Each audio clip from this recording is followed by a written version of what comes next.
मराठा आरक्षणासंदर्भात आज संध्याकाळी वर्षावर एक महत्त्वाची बैठक आहे। मुख्यमंत्री देवेंद्र फडणवीस यांनी ही बैठक बोलावली। विश्वसनीय सूत्रांनी ही माहिती दिली।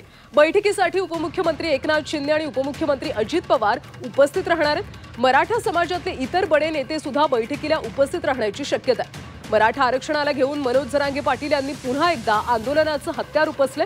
आजच्या बैठकीमध्ये नेमकं काय खलबतं होतात हे पाहणं आता महत्त्वाचं आहे।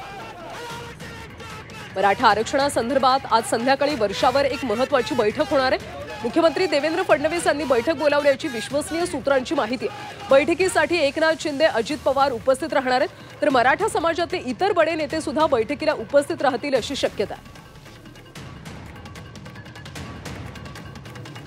मराठा आरक्षणाला घेऊन मनोज जरांगे पाटील यांनी पुन्हा एकदा आंदोलनाचं हत्यार उपसले आणि या सगळ्या पार्श्वभूमीवर आज संध्याकाळी वर्षावर एक महत्त्वाची बैठक बोलावण्यात आली। मुख्यमंत्री देवेंद्र फडणवीस यांनी ही बैठक बोलावलेली आहे, त्यामुळे बैठकीत नेमकी काय खलबतं होतात, काय चर्चा होते हे पाहणं महत्त्वाचं आहे।